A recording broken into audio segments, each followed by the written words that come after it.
নমস্কার বন্ধুরা, আমি শর্মিষ্ঠা কিচেনে সবাইকে স্বাগত। আজকে আমি আপনাদের সঙ্গে পেঁয়াজির রেসিপি শেয়ার করব। এখন তো বর্ষাকাল আর বাইরে বৃষ্টি হচ্ছে, আর সন্ধ্যার সময় চা বা কফির সঙ্গে বা মুড়ির সাথে আপনারা পেঁয়াজি করে খেতে পারেন। চলুন দেখে নিই কীভাবে বানাই। আর এই পেঁয়াজিটা হবে একদম অসাধারণ, আর ঘরোয়া উপকরণ দিয়ে আমি তৈরি করে নেব। চলুন দেখে নিই। এখন বর্ষাকাল আর বাইরে বৃষ্টি হচ্ছে, আর আমি এখানে পেঁয়াজ কেটে নিয়েছি, তাহলে বুঝতেই পাচ্ছেন এখন কি হবে, পেঁয়াজি হবে।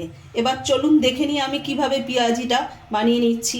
আর এর সঙ্গে থাকবে গরম চা, তাহলে কীরকম একদম জমে যাবে। এর মধ্যে আমি এবার স্বাদ মতো নুন দিয়ে দেবো।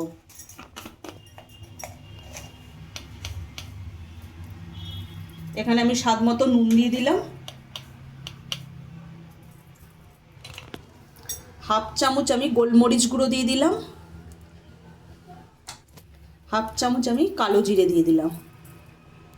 আর হাফ চামচ আমি ধনে গুঁড়ো দিয়ে দিলাম। আর আমি এখানে 2 চামচ বেসন দিয়ে দিচ্ছি।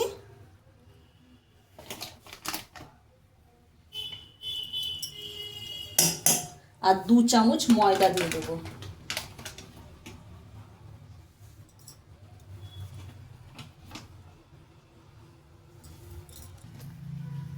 এবার আমি সমস্ত উপকরণগুলো হাত দিয়ে আগে মিক্সড করে নেব।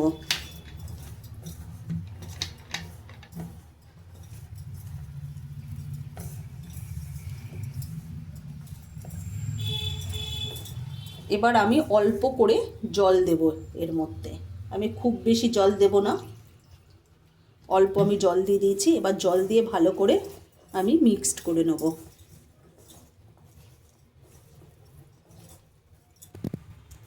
আমি পেঁয়াজটাকে ম্যারিনেট করে নিয়েছি, একদম পেঁয়াজের জন্য রেডি করে নিয়েছি। দেখুন কত সুন্দর হয়েছে। আমি গ্যাসটা ধরিয়ে দিয়ে কড়াইটা বসিয়ে দিচ্ছি। কড়াইয়ের মধ্যে আমি সাদা তেল দিয়ে দেবো। এবার আমি তেলটাকে ভালোভাবে গরম করে নেব। তেলটা ভালোভাবে গরম হয়ে গেছে, আমি একে একে পেঁয়াজিগুলো ছেড়ে দেবো।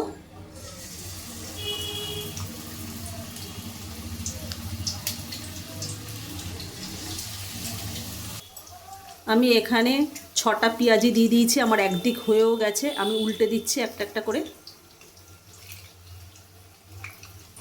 আমি এরকমই লাল লাল করে ভেজে নেব, একদম লাল কড়া করে ভেজে নেব, তাহলে খেতে খুব ভালো লাগবে পেঁয়াজিগুলো। আর আমি সমস্ত পেঁয়াজিগুলো এইভাবেই ভেজে নেব। প্রথমবারে যেই পেঁয়াজিগুলো দিয়েছিলাম আমার ভাজা হয়ে গেছে, সেগুলোকে আমি তুলে নিচ্ছি। আর একদম মুচমুচে দারুণ, একদম দেখুন কীরকম কড়কড় করছে, বুঝেছেন? খেতে কতটাই না সুন্দর হবে। আর বাইরে এরকম যদি বৃষ্টি হয় তাহলে তার কথাই নেই। প্রথমবারে পেঁয়াজিগুলো আমার নামানো হয়ে গেছে।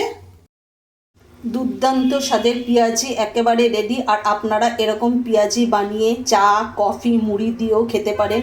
আর এখন বর্ষাকাল, বাইরে বৃষ্টি হচ্ছে, একদম অসাধারণ লাগবে। আর আমার এই পেঁয়াজি রেসিপিটা যদি আপনাদের ভালো লাগে তাহলে লাইক কমেন্ট শেয়ার এবং সাবস্ক্রাইব করতে ভুলবেন না।